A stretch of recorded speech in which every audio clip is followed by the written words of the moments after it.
measure the distance from the center of the dilation, in which case is A, to each of the points. So this indicates that that is 4.1 centimeters. So we'll just go ahead and write that down from A to B. It's 4.1 centimeters. And we know it's going to be centimeters. And then what we do is we measure all the other distances. So what we'll do is we'll line up on C here, measure that. That looks to be about 2.6 centimeters.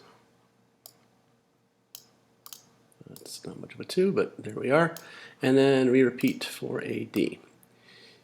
These measurements are what are going to get multiplied by the scale factor. Oh, so it's nice around 5 centimeters. So, 5 centimeters.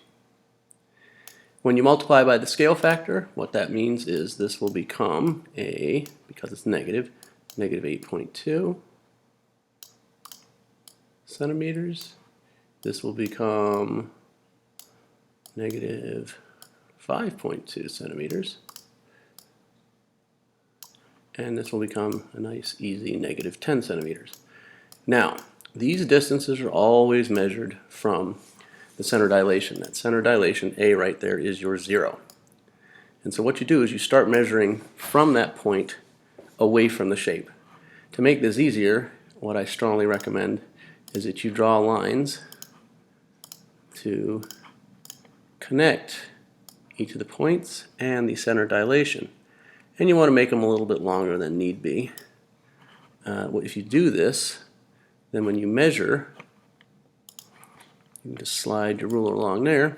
And so we know that AD prime is supposed to be negative 10. So then what we'll do is we'll put a point there at negative 10 right there. And that will be D prime.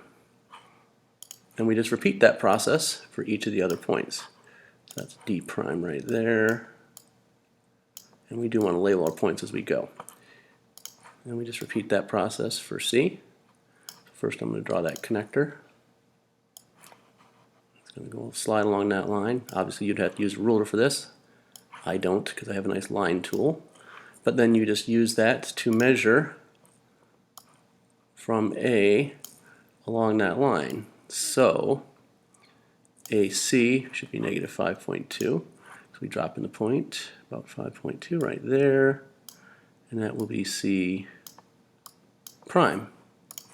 Then we go ahead and repeat for A. It's going to be negative 8.2. So right around there. And I labeled the point. I'm sorry, that's B prime. B prime. The last step, which is kind of important, is to actually draw the shape in. Because you start with a triangle, you should end with a triangle. And it's not the prettiest thing in the world, but there it is.